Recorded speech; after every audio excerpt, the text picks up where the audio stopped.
কাদেরকে বন্ধু বানানো যাবে না? সূরা আলী ইমরানের 28 নম্বর আয়াতে আল্লাহ বলেন, লা ইয়াত্তাখিযুল মুমিনুনাল কাফিরিনা আউলিয়া মিন দুনিল মুমিনিন। আল্লাহ বলেন আমার সাথে, ইমানদার ছাড়া কোন কাফেরকে বন্ধু হিসাবে গ্রহণ করবে না। তাহলে ইমানদার ছাড়া কোন কাফেরকে বন্ধু হিসাবে গ্রহণ করবে না।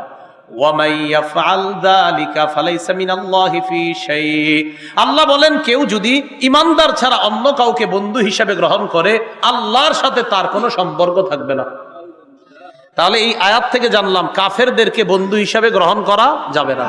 সূরা নিসার 144 নম্বর আয়াতে আল্লাহ বলেন, ইয়া আইয়ুহাল্লাযীনা আমানু লা তাত্তাখিযুল কাফিরিনা আউলিয়া মিন দুনিল মুমিনিন। হে ঈমানদারগণ, তোমরা মুমিন ছাড়া কোনো কাফেরকে বন্ধু হিসাবে গ্রহণ করবা না। তাহলে বলেন তো, কাদেরকে বন্ধু বানানো যাবে না? হ্যাঁ, কাদেরকে? কাফেরদেরকে। এই হলো 1 নাম্বার কথা। 2, ইহুদি খ্রিস্টানদেরকে বন্ধু বানানো যাবে না। সূরা মাঈদার 51 নম্বর আয়াতে আল্লাহ বলেন, ইয়া আইয়ুহাল্লাযীনা আমানু লা তাত্তাখিযুল ইয়াহুদা ওয়ান নাসারা আউলিয়া। হে ঈমানদারগণ, তোমরা ইহুদি খ্রিস্টানদেরকে বন্ধু হিসাবে গ্রহণ করবা না, তারা একে অপরের বন্ধু। ওয়া মাইয়াতাওয়াল্লাহুম মিনকুম, আল্লাহ বলেন ঈমানদার তোমাদের মধ্য থেকে কেউ যদি কোনো কাফেরকে বন্ধু বানায় নাও, ফাইন্নাহু মিনহুম, ওই ব্যক্তি ওই কাফেরদের অন্তর্ভুক্ত হয়ে যাবে। বলেন নাউজুবিল্লাহ। ইহুদি খ্রিস্টানদেরকে বন্ধু হিসাবে গ্রহণ করবা না, যদি করো তুমিও তাদের অন্তর্ভুক্ত হয়ে যাবা। আল্লাহ হেফাজত করেন, আমিন। সূরা মাঈদার 57 নম্বর আয়াতে আল্লাহ বলেন, যারা আমাদের ইসলাম ধর্ম নিয়ে খেল তামাশা করে, ইসলামকে যারা উপহাস করে, ইকু দিয়েন না, সাউন্ড কমান, যারা ইসলাম ধর্মকে খেল তামাশার পাত্র বানায়, ইসলাম নিয়ে যারা খেলা করে, দিন নিয়ে যারা খেলা করে, তাদেরকে বন্ধু হিসাবে গ্রহণ করা যাবে না। ভালো করে বুঝছেন, আমাদের মুসলমানদের মধ্যে অনেকে ইসলাম নিয়ে তামাশা করে, তার নাম মুসলমান, কিন্তু ইসলাম নিয়ে সে তামাশা করে। আমরা তাদেরকে বলবো, আপনার নাম পরিবর্তন করে অন্য নাম রাখেন, মুসলমান নাম ধারণ করে আপনি ইসলাম নিয়ে তামাশা করা মানি আপনি ভণ্ডামি করা। আপনার নাম মুসলমান কেন? আপনি ইসলাম নিয়ে তামাশা করবেন? আল্লাহ সূরা মাঈদার 57 নম্বর আয়াতে বলেন, ইয়া আইয়ুহাল্লাযীনা আমানু লা তাত্তাখিযুল্লাযীনা ইত্তাখাযু দীনাকুম হুজওয়া ওয়া লাইবাম মিনাল্লাযীনা উতুল কিতাবা মিন ক্বাবলিকুম ওয়াল কুফফারা আউলিয়া। আল্লাহ বলেন, হে ঈমানদারগণ, লা তাত্তাখিযুল্লাযীনা ইত্তাখাযু দীনাকুম হুজওয়া, তোমরা তাদেরকে বন্ধু হিসাবে গ্রহণ করবা না। আল্লাযী, যারা, লা তাত্তাখিযুল্লাযীনা, যারা, ইত্তাখাযু দীনাকুম, তোমাদের ধর্মকে বানায় গ্রহণ করে, হুজওয়া, উপহাসের পাত্র হিসাবে, ওয়া লাইবা, আর খেল তামাশার পাত্র বানায়, তাদেরকে তোমরা বন্ধু হিসাবে গ্রহণ করবা না। আল্লাহ আমাদেরকে হেফাজত করেন, আমিন। এ হলো 3 নাম্বার। তাহলে 1 নাম্বার, কাফেরদেরকে বন্ধু বানানো যাবে না। 2, ইহুদি খ্রিস্টান। 3, আমাদের ধর্মকে যারাই উপহাস করবে তাদেরকে বন্ধু হিসাবে গ্রহণ করা যাবে না। এ হলো 3 নাম্বার কথা। 4 নাম্বার কথা, ভালো করে মনে রাখবেন, মা বাবা, আত্মীয় স্বজন, আমার ভাই, মনে এই ভালো করে শোনো, আমার বাপ আমার ভাইও যদি কুফরি অবলম্বন করে, কি বললাম? আমার আব্বা আমার ভাইয়েরাও যদি কুফরি অবলম্বন করে, হ্যাঁ, আমার বাপের সাথে বাপ ছেলের সম্পর্ক থাকবে, বেয়াদবি করা যাবে না। ভাইয়ের সাথে ভাইয়ের সম্পর্ক থাকবে, বেয়াদবি করা যাবে না। বাকি তাদের সাথে অন্তরঙ্গ ভাবে মেলামেশাও করা যাবে না। যেমন মানি মেলার সময় একদম অন্তরঙ্গ বন্ধু হিসেবে গ্রহণ করা যাবে না। দলিল সূরা তাওবার 23 নম্বর আয়াতে আল্লাহ বলেন, ইয়া আইয়ুহাল্লাযীনা আমানু লা তাত্তাখিযু আবাআকুম ওয়া ইখওয়ানাকুম আউলিয়া ইন ইসতাহাব্বুল কুফরা আলাল ঈমান। হে ঈমানদারগণ, লা তাত্তাখিযু আবাআকুম, তোমাদের বাপ দাদা, ওয়া ইখওয়ানাকুম, তোমাদের ভাইকে, আউলিয়া, এমন বন্ধু বানাইবা না তোমার বাপ আর ভাইকে। কয় কোন বাপ আর কোন ভাই? ইন ইসতাহাব্বুল কুফরা আলাল ঈমান, যেই বাপ আর ভাই ঈমানকে প্রাধান্য দেয় না, বরং ঈমানের উপর তারা কুফরিকে প্রাধান্য দেয়, এই বাবা আর ভাইকে বন্ধু হিসেবে গ্রহণ করবা না। দেখছেন কি বলছে? বাপরে বাপ হিসাবে ঠিক আছে, আপনার দায়িত্ব পালন করতে হবে, বাপের টাকা দিতে হবে, মার যদি অমুসলমান হয় তাদেরকে টাকা পয়সা দিতে হবে, কিন্তু আবার তাদের সাথে খারাপ ব্যবহারও করা যাবে না। কিন্তু আল্লাহ বললেন তাদেরকে আবার বন্ধু হিসাবে গ্রহণ করবা না। ইস্তাহাব্বুল কুফরা আলাল ঈমান, যদি তারা কুফরিকে ঈমানের উপর প্রাধান্য দেয়। তাহলে বন্ধু নির্বাচনে সতর্কতা, যদি সতর্ক না হন কিয়ামতের ময়দানে আফসোস করতে হবে খারাপ বন্ধু যারা গ্রহণ করবেন। সূরা ফুরকানের 28 নম্বর আয়াতে আল্লাহ বলেন, কিয়ামতের ময়দানে এক ব্যক্তি বলবে, ইয়া ওয়াইলাতা লাইতানি লাম আত্তাখিজ ফুলানান খলিলা। হাত কামড়াইতে কামড়াইতে বলবে, হায় আমি যদি দুনিয়াতে অমুককে বন্ধু হিসাবে গ্রহণ না করতাম কতই না ভালো হতো। আমি যদি দুনিয়াতে অমুককে বন্ধু হিসাবে গ্রহণ না করতাম তাহলে কতই না ভালো হতো। এটা তিরমিজি শরীফের 2378 নম্বর হাদিস। এই হাদিসের অনুবাদটা আমি বললে আমার সাথে সাথে আপনারা বলবেন, আগে হাদিসটা বলি। عن أبي هريرة رضي الله تعالى عنه قال قال رسول الله صلى الله عليه وسلم الرجل على دين خليله فلينظر أحدكم من يخالل। রাসূলুল্লাহ সাল্লাল্লাহু আলাইহি সাল্লাম বলেন, ব্যক্তি তার বন্ধুর রীতিনীতির অনুসারী হয়। ব্যক্তি তার বন্ধুর রীতিনীতির অনুসারী হয়। ফাল্যানজুর আহাদুকুম মাইয়ু খালিল, বলেন তোমাদের প্রত্যেকেই যেন চিন্তা করে সে কাকে বন্ধু বানায়। নবী বললেন প্রত্যেকটা মানুষ তার বন্ধুর রীতিনীতির অনুসরণ। কিও এইভাবে প্যান্ট পরেন কেন? কয় বলিউডের অমুকে এইভাবে পরে তাই আমিও পরি। ওই যে বন্ধুর রীতিনীতি মানে ভালো লাগছে এটা। কিও আপনি এইভাবে চুল রাখছেন কেন? কয় অমুকে এইভাবে রেখেছে তাই আমি এইভাবে রেখেছি। তাহলে রাসূল বলেন মানুষ তার বন্ধুর রীতিনীতির অনুসারী হয়। বন্ধু এইভাবে হাঁটে তাই সে এইভাবে হাঁটে, বন্ধু এইভাবে চুল রাখে সে এইভাবে রাখে, বন্ধু চারদিকে চুলগুলা ছোট রাখা মাঝখানে এই জায়গায় ছোট্ট করে একটু রাখে তাই সেও রাখে। কেউ এমনি কেন রাখেন? কয় অমুক দেশের অমুক প্লেয়ার এইভাবে রাখে তাই আমি রাখি। রাসূল বলছেন মানুষ তার বন্ধু যাকে ভালোবাসে তার রীতিনীতির অনুসারী হয়। তাই সাবধান, তোমরা লক্ষ্য রাখো কাকে তোমরা বন্ধু বানাও। যদি আবু বকরকে বন্ধু বানাও তো তোমার মাঝে আবু বকরের সিফাত আসবে, ওমরকে বন্ধু বানাইলে ওমরের সিফাত আসবে। আর যদি কোনো খেলোয়াড় মেসি নেইমারকে বন্ধু বানাও তো তাদের ভয়ঙ্কর নীতি আর আদর্শ যেগুলাকে আমরা বলি অসভ্যতার বর্বরতা তোমার মধ্যে আসবে। সোজা হিসাব। টেটু আঁকে, হাতের মধ্যে টেটু আঁকে। কি এটা কেন আঁকছেন? ওমকে জানেন কি পরিমাণ সহযোগিতা করে কাদেরকে? কয় অমুক জায়গায়। তার চ্যারিটি ফাউন্ডেশন কয়টা জানেন? কয়টা? 58টা 60টা। মনে রাখবেন, ইমান ছাড়া 1 লাখ চ্যারিটি ফাউন্ডেশনও যদি কারো থাকে তার কোনো আমলের মূল্য হবে না। দলিল সূরা মাইদা 5 নম্বর আয়াত আল্লাহ বলেন, ওমান ইয়াকফুর বিল ঈমান ফাকাদ হাবিতা আমালু। যে ঈমানকে অস্বীকার করে সে যত ভালো কাজ করুক তার সব আমল বরবাদ। কাকে অস্বীকার করে? হ্যাঁ, ঈমানকে অস্বীকার করে যে তার সব আমল বরবাদ। তাই কারে আপনি বন্ধু বানান এটা বুঝে শুনে বানাবেন। তো কি বলছেন বলেন তো আমার সাথে? মানুষ বলেন তার বন্ধুর রীতিনীতির অনুসারী হয়। সুতরাং তোমাদের প্রত্যেকে যেন বুঝে শুনে বন্ধু নির্বাচন করে। আল্লাহ বুঝার তৌফিক দান করে। এইগুলো আজকের প্রথম আলোচনা যে আমরা বন্ধু নির্বাচনে সতর্কতা অবলম্বন করব। দ্বিতীয় আলোচনাটা সামান্য। সামনের মাসটার নাম কি মাস? আরবি আজকে মনে হয় 30 তারিখ গেছে সফরের। আচ্ছা, অলরেডি তাহলে হ্যাঁ 29 গেছে না 30? 29। আচ্ছা, যাই হোক, সফর মাসের পরের মাসটা রবিউল আউয়াল। রবিউল আউয়াল মাসে আমাদের নবীজি সাল্লাল্লাহু আলাইহি সাল্লামের জন্ম হয়েছে। কার জন্ম বলেন তো? নবীজির জন্ম কবে এই ব্যাপারে 7টা মত আছে। 2 রবিউল আউয়াল, 8 রবিউল আউয়াল, 10 রবিউল আউয়াল, 12 রবিউল আউয়াল, 17 রবিউল আউয়াল। রবিউল আউয়ালের 8 দিন বাকি থাকবে রমজান মাসের 12 তারিখ। কয়টা মত? 7টা। 1 নাম্বার, কেউ কেউ বলেন নবীর জন্ম 2 রবিউল আউয়াল। 2 নাম্বার, কেউ কেউ বলেন নবীর জন্ম 8 রবিউল আউয়াল। 3, কেউ কেউ বলেন 10 রবিউল আউয়াল। 4, কেউ বলেন 12 রবিউল আউয়াল। 5, কেউ বলেন 17 রবিউল আউয়াল। কেউ বলেন রবিউল আউয়ালের 8 দিন বাকি থাকতে। আবার কেউ বলেন 7 নাম্বার রমজানের 12 তারিখে। লাগবে না, বসেন। হ্যাঁ, 5 তারিখে 12 তারিখে এখন লাগবে না, এটা মন দিয়ে শুনেন এই জায়গাটা। রসুলের জন্মের ব্যাপারে আমরা 7টা মত পাইলাম। এই 7টা মতের মধ্যে ইবনে কাসির রহমতুল্লাহ আলাই 4টা মতকে তিনি দলিল যুক্তি প্রমাণের মাধ্যমে উনি প্রত্যাখ্যান করছেন। 4টা। কয়টা? 4টা। তাহলে 7টা থেকে 4 গেলে আর থাকে কত? 3। 3টা মত নিয়ে তিনি আলোচনা করেছেন। 2, 8, 12 বলেন। 2, 8, 12। 2 তারিখে নবীর জন্ম, এই বর্ণনাটা যারা করেছেন বর্ণনা হলো এমন, বলিদা রাসূলুল্লাহ সাল্লাল্লাহু আলাইহি সাল্লাম ইয়াউমাল ইসনাইন, রাসূল সাল্লাল্লাহু আলাইহি সাল্লাম সোমবার দিন জন্মগ্রহণ করেছেন। মিন রবিউল আউয়াল লিলাইলাতাইনি খালাতা মিন রবিউল আউয়াল, রবিউল আউয়াল মাসের 2 তারিখে আল্লাহ রাসূল জন্মগ্রহণ করেছেন। এটা হলো প্রথম অভিমত, অর্থাৎ 3 অভিমতের প্রথম অভিমত। এই বর্ণনায় 2 জন বর্ণনাকারী আছে, একজনের নাম ওয়াকিদি, আরেকজনের নাম আবু মাশআর।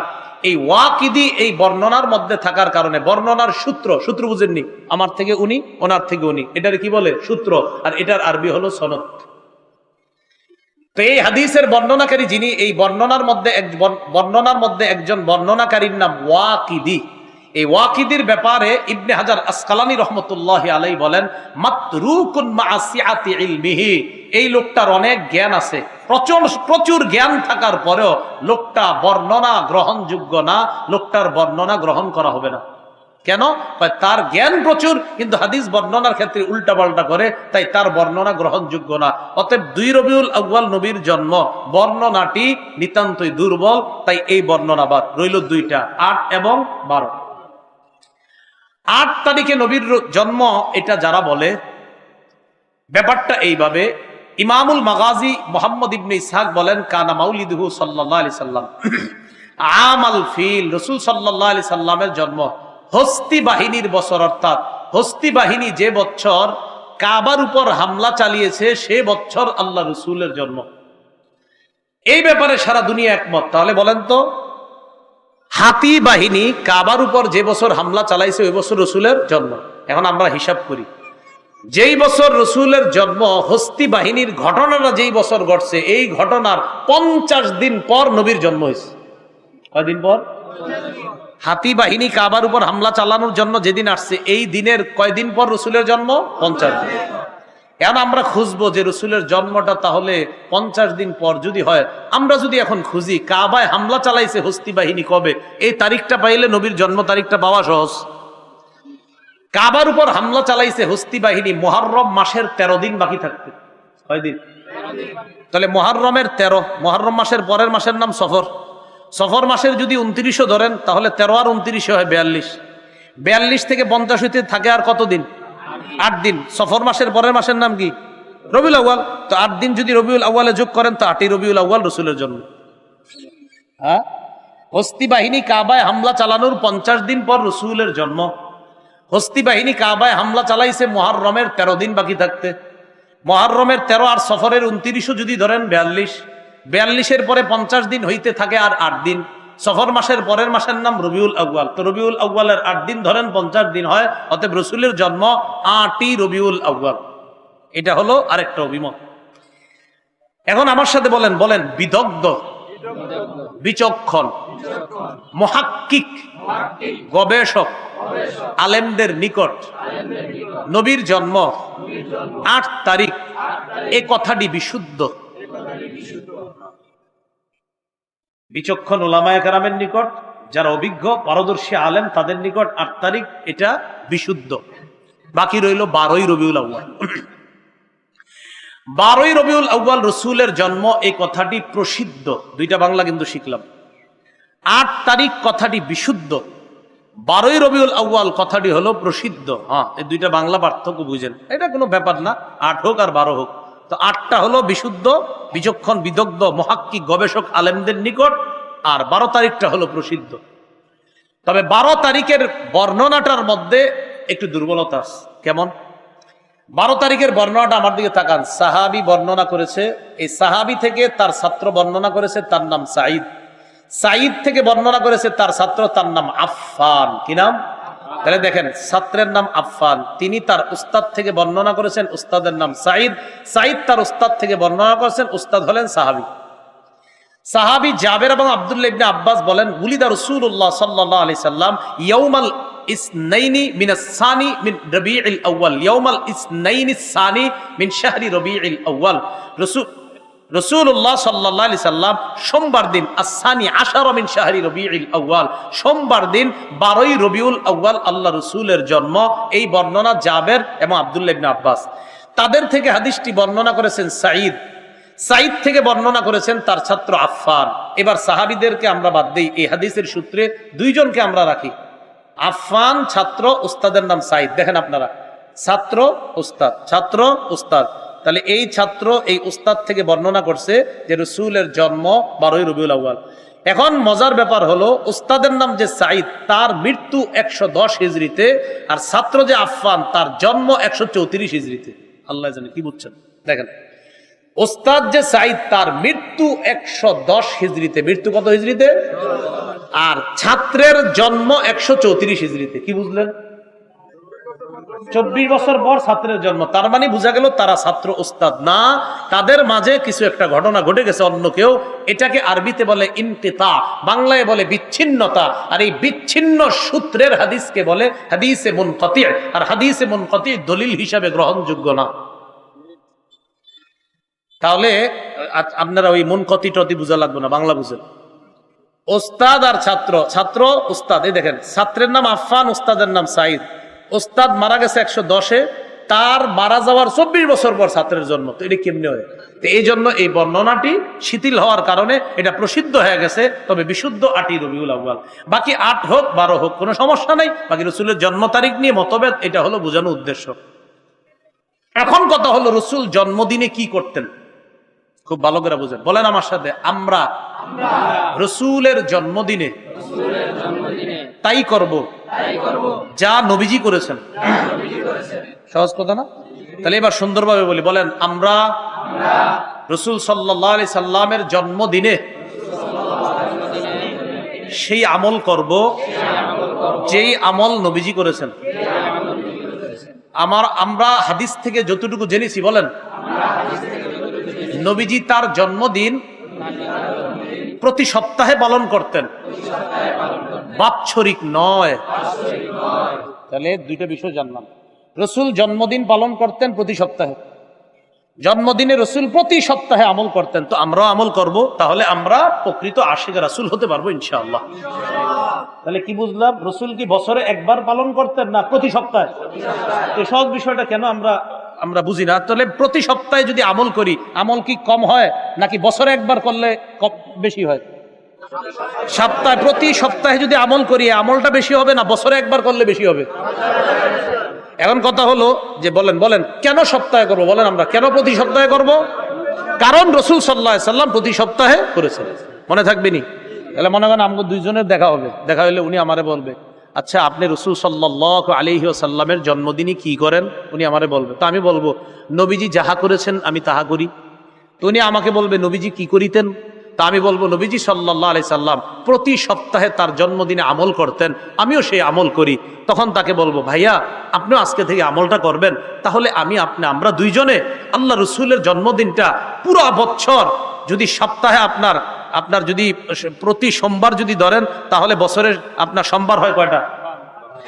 যাক 52 বা এরকম যদি হয়, তাহলে আমরা এই পরিমাণ রসুল সাল্লাল্লাহু আলাইহি সাল্লামের জন্মদিনে কি করব? আমল করব। আচ্ছা, এখন দলিল লাগবে তো, নবী যে প্রতি সপ্তাহে আমল করতেন, দলিল লাগবে না? আচ্ছা, মুসলিম শরীফের 1162 নম্বর হাদিস। এই হাদিসের নাম্বারটা আমাদের মাদ্রাসার পাঠ্যপুস্তক অনুসারে, আমি আবার বলছি অনেকে মিলাবে এখন, আমাদের মাদ্রাসার পাঠ্যপুস্তক অনুসারে মোট হাদিস সংখ্যা 3033টা। এই 3033 অনুযায়ী মুসলিম শরীফের 1162 নম্বর হাদিস। বলেন মোট হাদিস সংখ্যা কটা হবে? 3033টা। এই অনুযায়ী হাদিস হবে কত নাম্বার? 1162। পকেটে যাদের মোবাইল আছে এখানেও মুসলিম শরীফ আছে, এই মুসলিমে হাদিস সংখ্যা আছে 7453টা। এটা না, কিন্তু আমাদের মাদ্রাসার মূল কিতাবে যেটা 3033, আমি জানি আপনাদের মোবাইলে দেখেন এখনই 7453টা, বুখারীতে 7563টা, ওইটা ঠিক আছে। আবার মুসলিম শরীফেরটা এটা মিলবে না। বাকি হাদিসের যে বাংলাটা ওইটা আপনি মিলাইলে আপনাদের পকেটে যেটা ওইটার সাথে মিলে যাবে। এখন শোনেন, রাসূলুল্লাহ সাল্লাল্লাহু আলাইহি সাল্লামকে প্রশ্ন করা হলো সুইলা আন সাওমিহি, নফল রোজা সম্পর্কে প্রশ্ন করা হচ্ছে। কি রোজা? রোজা। নবীজি একটু রাগ হয়ে গেছে, নফল রোজা সম্পর্কে জিজ্ঞাসা করছে যে আমার সাহাবীরা কি পারবে আমি যদি রোজার কথা বলি? এই কথা বলার পর নবীজি একটু রাগ হয়েছে। রাগ হওয়ার পর হযরত ওমর ফারুক বললেন, রদিনা বিল্লাহি রব্বা ওয়া বিল ইসলামি দীনা ওয়া বি মুহাম্মাদিন রাসূলা ওয়া বি বাইআতিনা বাইআতা। হযরত ওমর বললেন, আমরা আল্লাহকে রব হিসাবে পেয়ে খুশি, ইসলামকে ধর্ম হিসাবে পেয়ে খুশি, মুহাম্মদ সাল্লাল্লাহু আলাইহি সাল্লামকে রাসূল হিসাবে পেয়ে খুশি, তার কাছে আমরা বায়াত যে করেছি এই বায়াত পেয়েও আমরা খুশি। এটার উদ্দেশ্য হলো হযরত ওমর ফারুক এটা বলার পরে নবীজির একটু রাগ কমছে। কমার পর নবীজি সাল্লাল্লাহু আলাইহি সাল্লাম আপনার অনেক সময় রাগ হইলে ওমর ফারুক রাদিয়াল্লাহু তাআলা মাঝে মাঝে এমন এমন কথা বলতেন, নবীজি হাইসা দিতেন। একদিন বিবিদের উপর রাগ করছে, বুখারীর বর্ণনা। রাগ করে ঘরে অভিমান করে বসে আছে। হযরত ওমর ফারুক আসছে, আসার পর ঢুকার পর হুজুর জানেন ইদানিং বিবিরা তাদের স্বামীদের সাথে কেমন কেমন আচরণ করে। তো হযরত নবীজি কয়, তাই নাকি, কি হয়েছে বলো তো আমারে। আর বললেন না, আমার বিবি আমার সাথে আজকে আমার হঠাৎ বলতেছে হ্যাঁ এরকম এরকম। তখন নবীজি কয়, তুমি কি করছো ওমর? আমি আমার বিবির গলা চাইপা ধরছি। নবীজি কয়, গলা চাপ দিছো? হ্যাঁ, হাইসা দিচ্ছে নবীজি। আমি গলা চাইপা ধরছি, হাইসা দিচ্ছি। তোমার ফারুক রাদিয়াল্লাহু তাআলা নবীজির মেজাজ বুঝতেন। এই জন্য তো নবীজি বলছে, আমার পরে নবী নাই, যদি হতেন আল্লাহ ওমরকে বানাইতেন। ছিল নবুয়তি মেজাজ। হযরত ওমর ফারুক এমন কিছু কথা বলছে যেই কথায় নবীজি খুশি হয়ে গেছে। এবার রাসূলকে প্রশ্ন করা হয়েছে, খুব মন দিয়ে শুনবো আমরা। প্রশ্ন করা হলো, সুইলা আন সাওমি দাহরি, হুজুর সারা বছর যদি কেউ রোজা রাখে, এই রোজার ব্যাপারে আপনার কি অভিমত?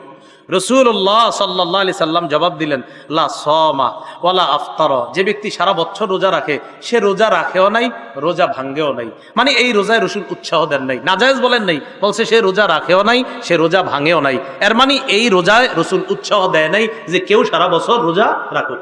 প্রশ্ন নাম্বার 1। 2 নাম্বার প্রশ্নগুলো খুব মনে রাখবেন। সুইলান সাওমিয়াউ মাইনি ওয়া ইফতারিয়াউম, প্রশ্ন করা হলো, হুজুর কেউ যদি টানা 2 দিন রোজা রাখে, এর পরের দিন রোজা না রাখে, এরপরে আবার 2 দিন রোজা, 1 দিন গ্যাপ, 2 দিন রোজা, 1 দিন গ্যাপ, এই রোজার ব্যাপারে আপনার কি মত? বুঝছেন নি কথাটা? 2 দিন রোজা, আজকে রাখলেন, কালকে রাখলেন, পরের দিন গ্যাপ, আবার 2 দিন রোজা, পরের দিন গ্যাপ। নবীজি বললেন, ওমাই ইউতিকু যালিকা, এটা আবার কে পারে বলো? এই সামর্থ্য কার আছে, এই শক্তি কার আছে? মানে অর্থাৎ এই শক্তি কারো যদি থাকে, সে যদি রাখেও, নবী এই রোজার রাখার প্রতিও উৎসাহিত করেন নাই। বুঝছেন নি কথাটা?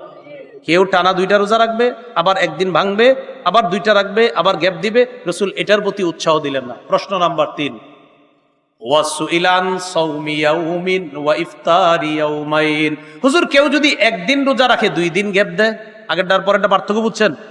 আগেরটা হলো 2 দিন রোজা, 1 দিন গ্যাপ। 3 নাম্বার প্রশ্ন, যদি 1 দিন রোজা 2 দিন গ্যাপ হয়, নবীজি বললেন, হ্যাঁ এটা তো খুব সুন্দর কথা, লাউ কাফান আল্লাহ, আল্লাহ যদি আমগো সবাই রে এরকম 1 দিন রোজা আর 2 দিন গ্যাপ, এই জাতীয় রোজার শক্তি যদি আল্লাহ সবাইকে দিতেন, কতই না ভালো হতো।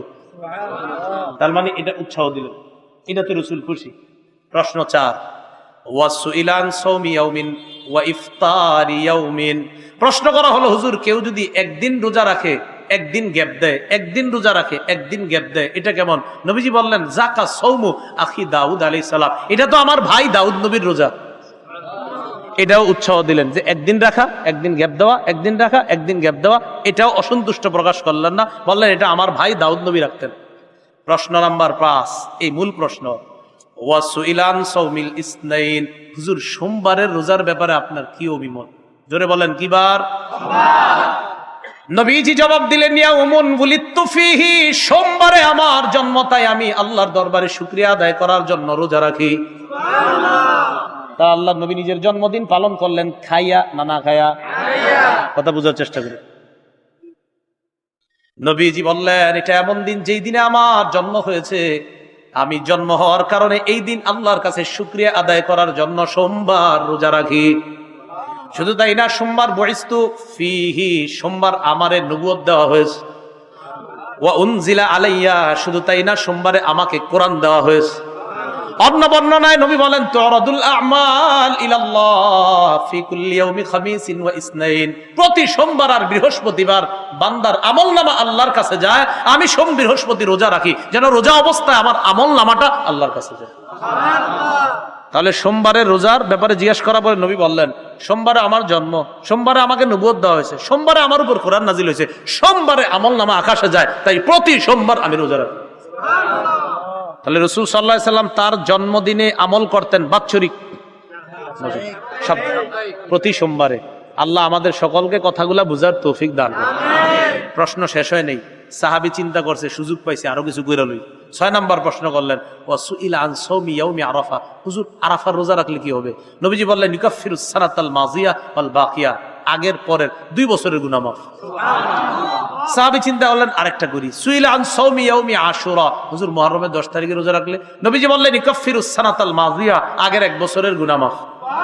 এবার নবী নিজের থেকে একটা বললেন, শোনো, সৌমু সালাসাতি মিন কুল্লি শাহরিন সালাসাতি আইয়ামিন মিন কুল্লি শাহরিন, প্রত্যেক মাসে 3টা রোজা রাখা, 13, 14, 15 রমাজান ইলা রমাজান, আর প্রতি রমজান মাসে যদি তোমরা রোজা রাখো সারা বছর রোজা রাখার সওয়াব। সারা বছর কি রাখার সওয়াব? হাদিস থেকে আমরা কি জানলাম বলেন? নবীর জন্ম কি বারে? নবীরে কোরআন দেওয়া হয়েছে কি বারে? ওহী নাজিল কি বারে? আমলনামা আকাশে ওঠে কি বারে? সোম বৃহস্পতি 2 দিনে। তাই রসুল রোজা রাখতেন কি বারে? সোমবার। আল্লাহ কথাগুলা বুঝার তৌফিক দান করে।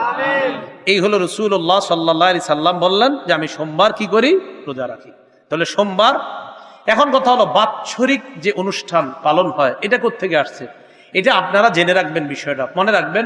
সর্বপ্রথম 604 হিজরিতে এই বাৎসরিক অনুষ্ঠানটা শুরু হয়। কয় হিজরিতে? 604 হিজরিতে। কোন শহরে? ইরাক শহরে। এলাকার নাম মসুল। বাদশার নাম আবু সাইদ মুজাফফর কাউকারি। তার মৃত্যু 630 হিজরিতে। যে আলেমের মাধ্যমে এই অনুষ্ঠানের সূচনা হয় তার নাম আবুল খাত্তাব উমর ইবনে দিহিয়া। তার মৃত্যু 633 হিজরিতে। তার ব্যাপারে ইবনে হাজার আসকালানী রহমতুল্লাহি আলাইহি লেখান কাসীরুল ওয়াকিআ ফিল আইম্মাতি ওয়াস সালাফ মিনাল উলামা। এই লোকটা ইমামদের ব্যাপারে ভয়ঙ্কর কথা বলতো। খবিসুল লিসান, তার মুখের ভাষা ছিল খুব খারাপ। বর্তমান পৃথিবীতে দেখবেন হক কথা যারা বলে তাদের বিরোধিতা যারা করে তাদের প্রধান অস্ত্র হলো মুখের ভাষা খারাপ। এটা সব ভালো করে দেখবেন সমস্ত দলিল দিয়া যখন না পারে তখন একবার গালিগালাজ শুরু করে, অমুক রানো। আমি এই পর্যন্ত একটা গালি দিছি? আমার জিন্দিগির কোন বয়ান আপনারা গালি পাইছেন? দেখবেন হকের বিরোধিতা যারা করবে তাদের প্রধান অস্ত্র গালি। এই জন্য আল্লাহর হস্তে গালি গালাজ এগুলা ভালো শব্দ না, এগুলা ভালো না। তো যাই হোক, আমি শুধু ইতিহাসটা বললাম। এবার আমি আপনাদেরকে বলে দিলাম নবীর সুন্নাহ হলো প্রতি সোমবার রাসূল জন্মদিনে আমল করতেন। আর বাৎসরিক যে কর্মটা শুরু হয়েছে এটা 604 হিজরিতে ইরাকে মসুল শহরে বাদশা আবু সাইদ শুরু করেছেন। আবুল খাত্তাব উমর ইবনে দিহিয়ার মাধ্যমে এটা সর্বপ্রথম সূচনা হয়।